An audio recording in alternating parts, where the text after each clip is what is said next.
الصلاة والسلام على رسول الرحمن سيد الإنس والجان صاحب الجود والإحسان سيدنا ومولانا محمد المبعوث بخير الملل والأديان وعلى آله وأصحابه بدور الإيمان أما بعد فأعوذ بالله من الشيطان الرجيم بسم الله الرحمن الرحيم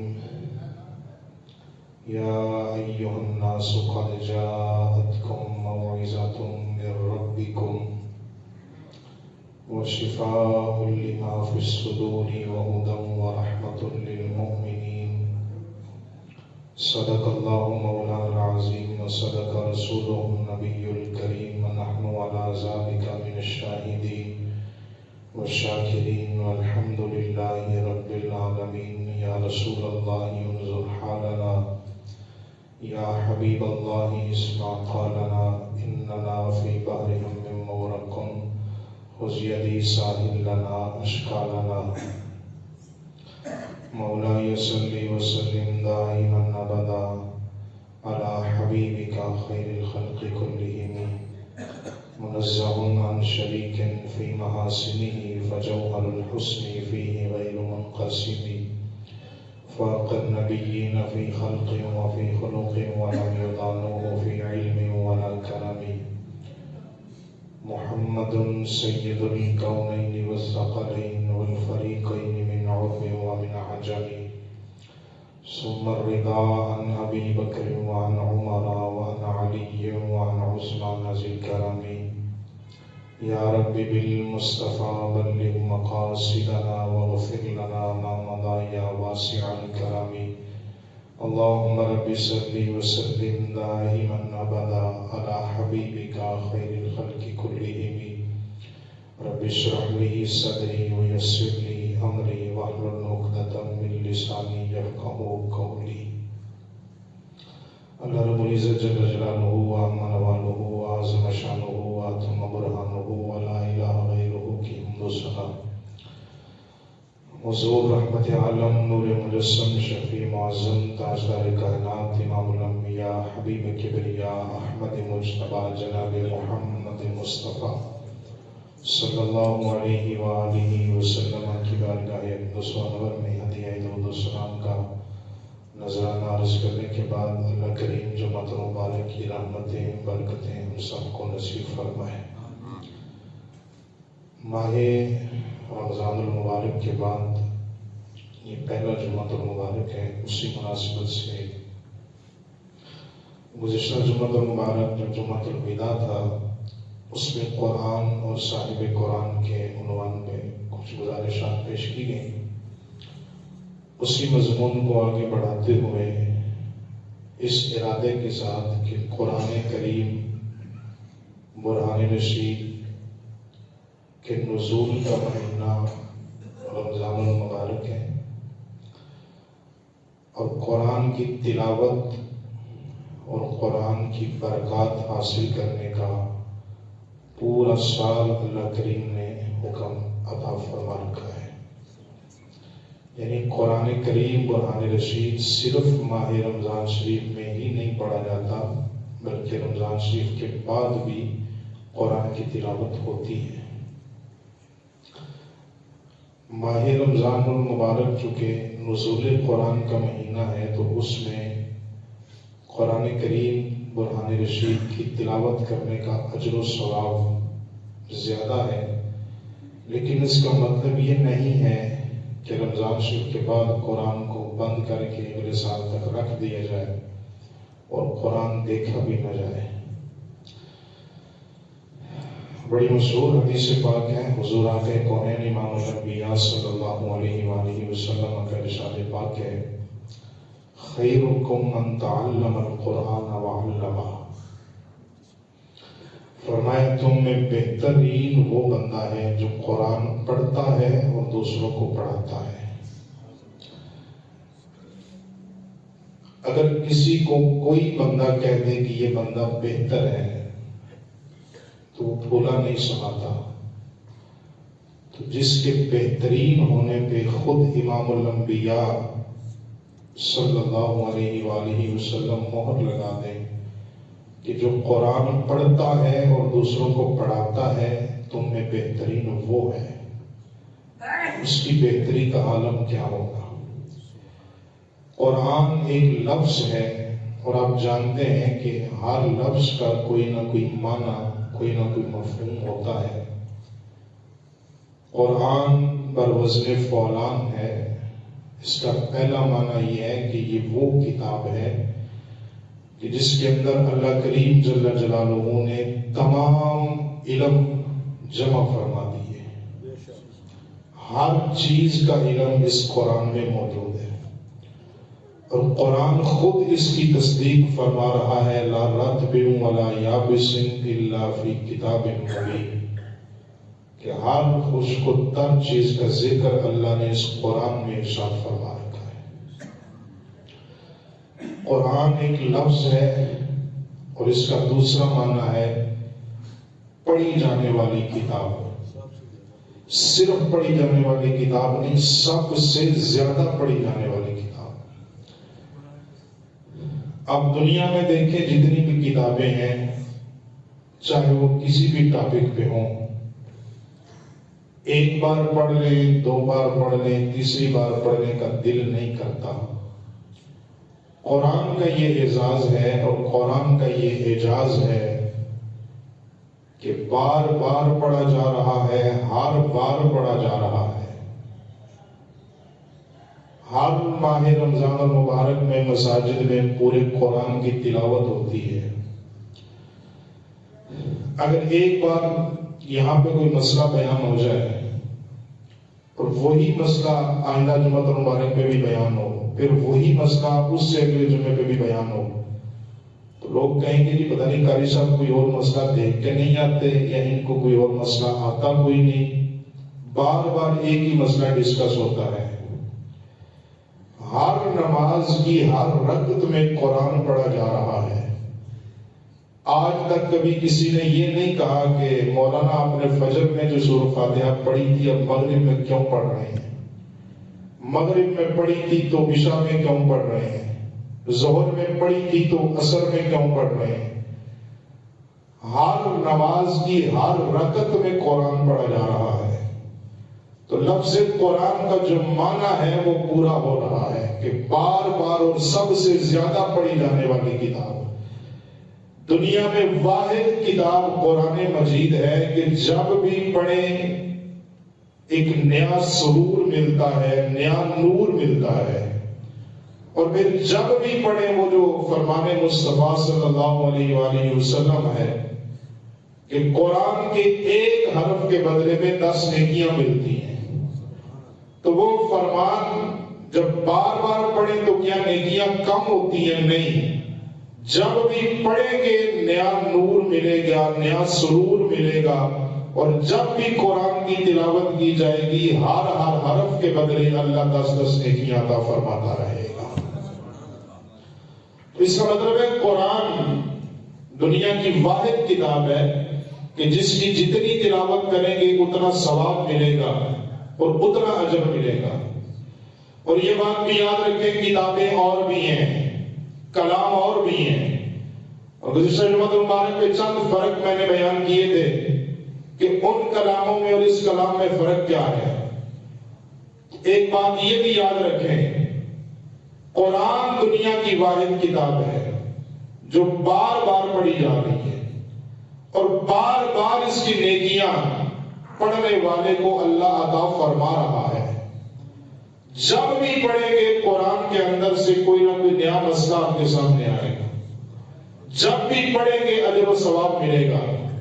اور ایک یہ فرق بھی ذہن میں رکھیں کہ کسی کتاب کو جب تک پڑھے نہ تب تک اس سے کیا مسئلے بیان ہوئے ہیں، کس ٹاپک پہ وہ کتاب ہے اور اس میں کیا لکھا ہے، وہ آپ کو سمجھ نہیں آئے گا۔ قرآن دنیا کی واحد کتاب ہے کہ اگر اس کو پڑھیں پھر بھی ثواب ملتا ہے، قرآن سنیں پھر بھی ثواب ملتا ہے، قرآن سمجھے پھر بھی ثواب ملتا ہے، قرآن سے مسئلے حاصل کرے پھر بھی ثواب ملتا ہے، قرآن پہ عمل کرے پھر بھی ثواب ملتا ہے۔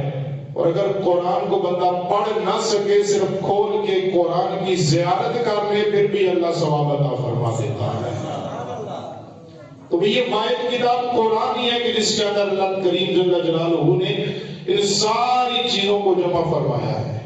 اور گزشتہ جمعہ مبارک میں گزرتے میں نے یہ جملہ عرض کیا تھا کہ قرآن جب بھی کوئی پڑھے گا، اگر اس قرآن کو کوئی منطقی بندہ پڑھے تو وہ اپنی منطق کے سارے مسائل نکالے گا، فلسفی پڑھے گا تو وہ اس سے اپنے مسائل نکالے گا، کوئی صرفی ناوی دیکھے گا تو وہ اپنی ترکیب نکالے گا، کوئی فقیہ دیکھے گا تو وہ اس سے مسائل اخذ کرے گا۔ اس کا مطلب ہے کہ جس کے پاس جتنا کوئی پیالہ ہوتا ہے، برتن ہوتا ہے، پانی اس میں اتنا ہی آتا ہے۔ جو بھی کسی بھی شعبے کا بندہ ہو وہ قرآن پڑھتا ہے، اس سے وہ اپنے مقصد کے اور اپنے شعبے کے مسائل نکال لیتا ہے۔ اس کا مطلب یہ نکلتا ہے کہ قرآن میں اللہ نے سارے علوم جمع فرما دیے ہیں، جو جس ارادے سے قرآن پڑھتا ہے اللہ اس کو سارے مسائل اس کے حل فرما دیتا ہے۔ یہ قرآن ہے۔ اگر کوئی بندہ اس قرآن کا ترجمہ لکھے تو لوگ اسے مترجم کہتے ہیں، تفسیر لکھے گا تو لوگ اسے مفسر کہیں گے، مسائل نکال کے لوگوں کو بتائے گا تو فقیہ کہلائے گا، اور اگر اس قرآن پہ اوپر کوئی عمل کرے گا تو وہ اللہ کا ولی بن جاتا ہے۔ تو آئیے قرآن کریم برہان رشید کے جو چند الفاظ تلاوت کیے گئے ان کا ترجمہ دیکھتے ہیں کہ اللہ کریم نے اس آیہ مبارکہ میں قرآن کریم برہان رشید کی عظمت کو کس انداز میں بیان فرمایا۔ فرمایا یا ایھا الناس، اے لوگو، قد جاءتکم موعظۃ من ربکم، فرمایا بے شک آ گیا ہے تمہارے پاس اللہ کی طرف سے ایک نصیحت آ گئی ہے۔ اور کیسی نصیحت ہے؟ اس کی پہلی شان یہ ہے وَشِفَاءٌ لِمَا فِي الصُّدُورِ، اس میں اللہ کریم نے شفا رکھی ہے، بیماریوں کے لیے شفا ہے۔ دوسری فضیلت ہدن، وہ ہدایت بھی دیتی ہے۔ تیسری فضیلت رحمت، وہ رحمت بھی ہے۔ یہ تین چیزیں اللہ نے اس آیت میں قرآن کریم کی عظمت کے اوپر بیان فرمائی ہے۔ نمبر ایک شفا ہے، نمبر دو ہدایت ہے، نمبر تین یہ رحمت ہے۔ کن کے لیے؟ ایمان والوں کے لیے۔ اور پیچھے ذکر کس بات ہے؟ یا ایھا الناس، اے لوگو۔ اس کا مطلب ہے قرآن پوری دنیا کے لیے ہدایت بن کے آیا ہے، قرآن ہر مریض کے لیے شفا بن کے آیا ہے، قرآن ہر طلبگار کے لیے رحمت بن کے آیا ہے۔ جب بھی کوئی قرآن کے سامنے اپنا مسئلہ رکھے گا، اگر کوئی مریض ہے تو قرآن شفا عطا فرماتا ہے، اگر کسی کو رحمت کی ضرورت ہے تو قرآن رحمت بن کے آیا ہے، اگر کوئی اس سے ہدایت لینا چاہتا ہے تو قرآن اسے ہدایت بھی دیتا ہے۔ اور قرآن دنیا کی واحد کتاب ہے جو اللہ کریم نے مصطفیٰ کریم صلی اللہ علیہ وآلہ وسلم کے قلب منور میں نازل فرمائی ہے۔ یہ وہ کتاب ہے جو دنیا میں پڑھے تو اس کی دنیا بہتر ہوتی ہے، اور پڑھتے پڑھتے جب قبر میں چلا جاتا ہے اللہ قبر کی منزلیں بھی آسان فرماتا ہے، اور قیامت کے دن بھی ساری منازل اللہ اس کے لیے آسان فرما دیتا ہے۔ میں آپ سے گزارش یہ کروں گا کہ وہ قرآن ہے کہ جس کے اندر اللہ کریم نے اتنی فضیلتیں اور اتنی شانیں اس کی بیان کی ہیں، تو مسئلہ پھر کیا ہے کہ ہم قرآن کیوں نہیں پڑھ رہے؟ اپنے مسائل ہم قرآن کے سامنے کیوں نہیں رکھ رہے؟ اس وقت معاشی معاملات، یہ جتنے بھی حالات آپ کے سامنے ہیں، وائے ناکامی، مسلمانوں میں غیرت نہ رہی، پاس مذہب نہ رہا، دین سے الفت نہ رہی، درس قرآن اگر ہم نے نہ بلایا ہوتا تو یہ زمانہ نہ زمانے نے دکھایا ہوتا، چاٹ لیے ہم نے فلسفہ انگلش کے اصول، کاش کے کبھی بھول کر ہاتھ قرآن کو بھی لگایا ہوتا، درس قرآن اگر ہم نے نہ بلایا ہوتا۔ آج میری قوم پریشان ہے، بیٹے کی تربیت کرنی ہے، بیٹی کی تربیت کرنی ہے، مولانا کوئی وظیفہ بتائیں، آپ کے پاس لے کے آئیں گے کوئی تعویذ لکھ دیں، بیٹا کہنا نہیں مان رہا، ہمیں بتائیں ہم بیٹے کے ساتھ کیا سلوک کریں، کیسی تربیت کریں۔ میں کہتا ہوں آپ بیٹے کو صرف قرآن پڑھا دیں، یہ قرآن خود اسے بتائے گا وَبِالْوَالِدَيْنِ إِحْسَانًا۔ اگر بیٹے کو قرآن پڑھایا ہوگا، بیٹی کو قرآن پڑھایا ہوگا، آپ کو بیٹی کو درس دینے کی ضرورت نہیں پڑے گی، یہ قرآن بیٹی کو بتائے گا کہ مصطفیٰ کریم کو اللہ نے ارشاد فرمایا ہے اس قرآن میں کہ پیارے حبیب اپنی بیویوں، اپنی ازواج اور اپنی بیٹیوں کو پردے کا حکم دیں۔ آپ کو پھر صبح شام لیکچر دینے کی ضرورت نہیں پڑے گی، قرآن خود بتائے گا پردے کی اہمیت کیا ہے، والدین کا مقام کیا ہے، اولاد کی تربیت کیسے کرنی، یہ سارے معاملات قرآن خود بتا دیتا ہے۔ اور اگر اس ساری بات کا نچوڑ بیان کروں تو ایک لفظ میں آپ کے دلوں تک یہ بات اتارنا چاہتا ہوں، آپ کو صبح شام لیکچر دینے کی ضرورت نہیں پڑے گی۔ اگر آپ بیٹے کی تربیت کرنا چاہتے ہیں، اسے قرآن کے سامنے لے آئیں، اگر بیٹے کے دل میں قرآن اتر جائے گا تو یہ قرآن بتائے گا کہ بندے کو جینا کیسے چاہیے، بندے کو مرنا کیسے چاہیے۔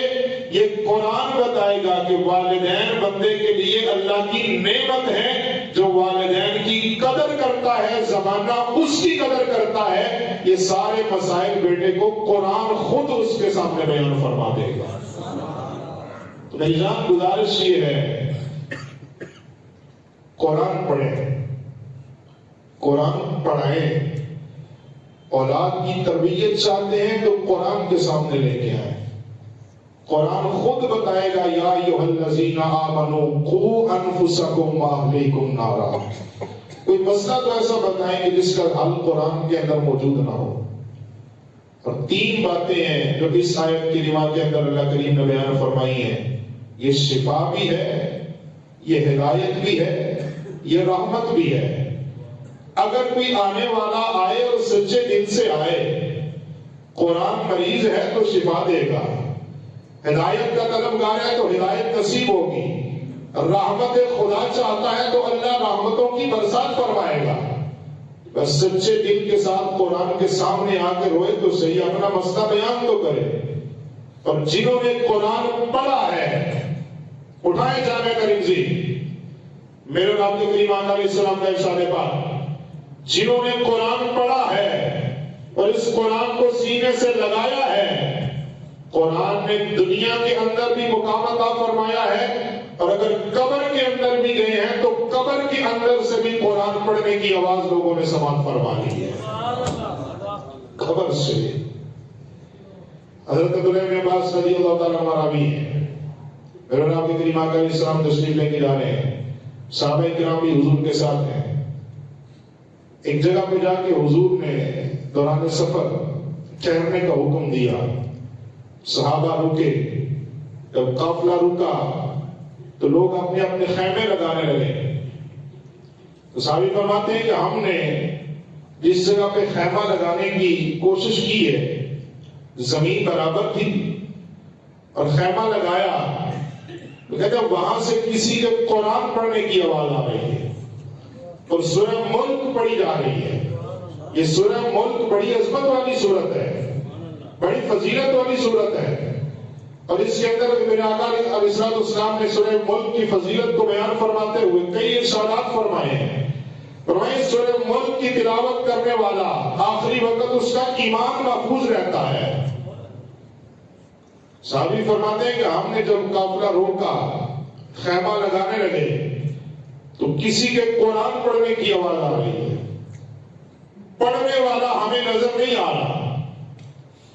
ہم یہ مسئلہ لے کے حضور کی بارگاہ میں آئے ہیں اور عرض کی یا رسول اللہ صلی اللہ علیہ وآلہ وسلم، قرآن سنتے ہیں لیکن پڑھنے والا قاری نظر نہیں آتا، حضور پتہ نہیں وہ کون قرآن پڑھ رہا ہے، آواز بڑی میٹھی ہے، پڑھنے کا انداز بڑا نرالا ہے۔ حضور نے فرمایا مجھے وہاں لے چلو۔ حضور اس مقام پہ تشریف لائے جہاں پہ خیمہ لگانا تھا، حضور نے آواز خود سماعت فرمائی. حضور فرمانے لگے یہ میرے ایک صحابی کی اس کے نیچے قبر ہے، یہ وہ قرآن پڑھ رہے ہیں. یا رسول اللہ کیسے پڑھ رہے ہیں اور کیوں پڑھ رہے ہیں؟ یہ مقام اللہ نے انہیں کیوں عطا فرمایا ہے؟ حضور نے فرمایا یہ صحابی وہ ہیں جو ہر روز سورہ ملک کی تلاوت کرتے تھے. دنیا کے اندر قرآن پڑھتے پڑھتے دنیا سے گئے، جب قبر میں گئے ہیں تو قرآن نے قبر میں تنہا نہیں چھوڑا. جیسے دنیا میں قرآن کی تلاوت کرتے تھے، قبر کے اندر بھی اللہ نے قرآن پڑھنے کا موقع عطا فرما دیا. سورہ ملک صرف 2 رکوع کی صورت ہے. کوئی عام بندہ بھی پڑھے گا تو 2 سے 4 منٹ لگیں گے. اور اس کے بارے میں حکم یہ ہے کہ رات کو سوتے وقت اس کی تلاوت کر کے سویا کرو. تو میں گزارش یہ کروں گا کہ قرآن کے ساتھ اپنے مسائل کو جوڑیں اور اپنے مسائل کا حل قرآن سے نکالنے کی کوشش کریں. قرآن کی تو ایک سورت جو سورہ الفاتحہ شریف ہے، اس کے اندر اللہ نے کتنی برکتیں رکھی ہیں. اور مجرب وظیفہ یاد رکھیں، اگر کوئی سخت بخار کے اندر مبتلا ہو اور شفا نہ ملتی ہو، کئی دن گزر جائیں، سورہ فاتحہ کی آپ تلاوت کریں 41 مرتبہ، اول آخر درود پاک پڑھ کے 41 بار سورہ الفاتحہ کی تلاوت کر کے مریض کے اوپر دم کریں اور پانی کے اوپر پھونک مار کے اس کو پلا دیں. مجرب حضرت محدث اعظم نے یہ بات لکھی ہے کہ اس بندے مریض کو پلائیں گے تو اللہ بیمار کو شفا عطا فرما دیتا ہے. یہ قرآن کی ایک سورت کی بات ہو رہی ہے. اور اس سورہ الفاتحہ کی اگر تفسیر بیان کریں، اس کے فضائل بیان کریں تو بہت لمبا وقت چاہیے. آخری گزارش آپ سے کر رہا ہوں، قرآن کیسی کتاب ہے؟ کافی مصنفین نے اس بات کو نقل کیا ہے کہ کسی گھر میں قرآن کریم برہان رشید کی یہ ایک نسخہ، ایک کتاب قرآن پاک پڑھا تھا.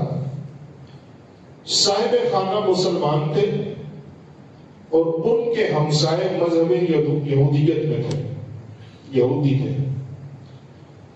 گھر کا کوئی کام کرنا تھا مسلمانوں نے تو سوچا کہ قرآن ہمارے گھر میں پڑا ہے، کہیں ایسا نہ ہو کہ ہم اپنے کام میں مصروف ہو جائیں اور قرآن کی بے حرمتی ہو. تو ایسا کرتے ہیں کہ یہ قرآن کریم اٹھا کے اپنے ہمسایوں کو دیتے ہیں، وہ 1-2-4 دن کے لیے اپنے پاس رکھیں، جب کام مکمل ہو جائے گا ہم قرآن کریم واپس لے آئیں گے. بڑی توجہ سے یہ جملے سنیے گا. آج ہمیں تو پتہ ہی نہیں قرآن کس شے کا نام ہے، ہم نے صرف اس سے برکت حاصل کی ہے. قرآن کا مقصد جو ہے وہ ہم اس تک پہنچ ہی نہیں سکے. ہم نے برکت یہ حاصل کی ہے کہ قرآن سے تعویذ لکھوا لو، کوئی مریض ہے تو اس کے لیے دم کروا لو، کوئی مسئلہ ہے تو وہ بیان کرو، لیکن جو اس کا مقصد ہے ہم مقصد قرآن تک نہیں جا سکے. تو مسلمانوں نے اپنا قرآن کریم اٹھا کے ہمسایوں کے گھر میں رکھا، اپنے کام میں مصروف ہو گئے. وہ جو ہمسائے ہیں میاں بیوی دونوں جو یہودی ہیں، قرآن ان کے گھر میں پڑا ہے. رات کا وقت ہوا،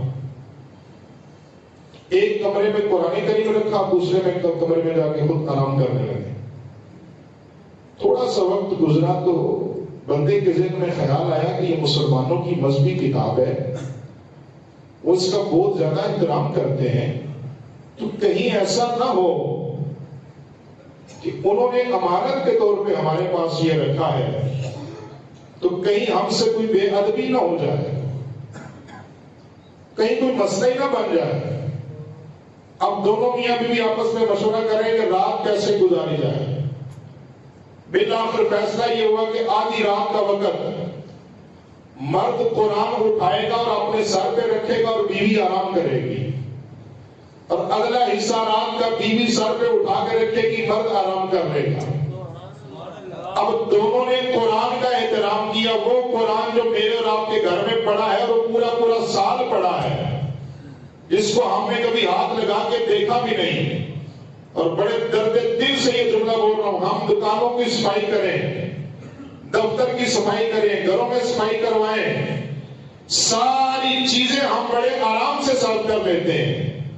کبھی اس سدری کی طرف بھی نظر پڑی ہے جس کے اوپر قرآن کی آیت لکھی ہوتی ہے؟ کتنی مٹی ہے اس کے اوپر، کتنی دھول جمی ہے اس کے اوپر۔ یہ قرآن تو تیرے لیے برکت تھا، یہ قرآن تو تیرے لیے ہدایت تھا، یہ قرآن تو میرے اور تیرے لیے رحمت بن کے آیا تھا۔ اور یہ وہ قرآن ہے کہ وہ معزز تھے زمانے میں مسلمان ہو کر، ہم خوار ہو رہے ہیں تاریخ قرآن ہو کر، جنہوں نے اس قرآن کو سینے سے لگایا، صاحب قرآن نبی کی محبت کو دل میں بسایا۔ اگر وہ 313 بھی میدان بدر میں نکلے ہیں، قرآن کی برکت سے اور صاحب قرآن کی رحمت سے اللہ نے 1000 کے مقابلے میں 313 صحابہ کو فتح بھی عطا فرمائی ہے، اور اسلام کا جھنڈا بھی میرے مالک نے بلند فرما دیا۔ تو یہ قرآن پڑھنے والے تھے۔ آپ کن بزرگوں کو مانتے ہیں؟ جائیں جا کے ان کی تاریخ پڑھ کے دیکھیں۔ دادا صاحب کو مانتے ہیں، دادا صاحب قرآن کے حافظ ہیں۔ خواجہ اجمیری کو مانتے ہیں، وہ قرآن پڑھنے والے ہیں۔ کس بزرگ کی آپ بات کریں، وہ سارے قرآن کے حافظ اور قرآن کے عالم ہیں۔ اس قوم کو کیا ہوا کہ اپنے سارے مسائل جس کے سامنے رکھنے چاہیے تھے، آج اسے چھوڑ کے ہم یہ چاہتے ہیں کہ ہم کامیاب ہو جائیں۔ جب تک پلٹ کے ہم قرآن کی طرف نہیں آئیں گے، اپنے مقصد تک نہیں پہنچ سکتے۔ آخری جملے سنیے گا۔ مشورہ یہ ہوا کہ قرآن کی حفاظت کریں، قرآن کا احترام کریں۔ آدھی رات ایک سر پہ اٹھائے گا، دوسری آرام کرنے کی آدھی رات وہ سر پہ اٹھا کے رکھے گی، چونکہ یہ مسلمانوں کی مذہبی کتاب ہے۔ ایک ہی رات گزری ہے، صبح دروازے پہ دستک ہوئی، پوچھا کون؟ انہوں نے کہا ہم آئے ہیں اپنا قرآن کریم واپس لینے کے لیے۔ اب دونوں میاں بیوی دروازے پہ کھڑے ہیں، آنکھوں میں آنسو جاری ہیں، قرآن دے نہیں رہے۔ کیوں نہیں دے رہے؟ انہوں نے کہا ہمیں اپنے کسی مذہبی رہنما کے پاس لے کے چلو، ہمیں نہیں پتا اس قرآن میں اللہ نے بیان کیا فرمایا ہے۔ ہم نے ابھی تک قرآن پڑھا بھی نہیں، کھول کے دیکھا بھی نہیں، زیارت بھی نہیں کی، چوما بھی نہیں، صرف تمہاری مذہبی کتاب سمجھ کے ہم نے اس قرآن کا ساری رات احترام کیا ہے، سر پہ اٹھا کے رکھا ہے۔ اب یہ تو نہیں ہو سکتا کہ قرآن کو کوئی احترام کے ساتھ سر پہ اٹھا کے رکھے اور قرآن اسے اپنی برکتوں اور رحمتوں سے محروم تو نہیں رہنے دیتا۔ انہوں نے کہا ہم نے ساری رات قرآن سر پہ اٹھا کے رکھا تمہاری مذہبی کتاب سمجھ کے، ہمیں نہیں سمجھ آئی کہ ہم جب رات کو سوئے ہیں قرآن اٹھا کے جب ہم نے رکھا ہے، تو جس نبی میں اللہ نے یہ قرآن نازل فرمایا، صاحب قرآن نبی خود ہماری خواب میں آ کے اپنا دیدار بھی کروا کے گئے ہیں، کلمہ پڑھا کے اپنا غلام بھی انہوں نے ہمیں بنا دیا۔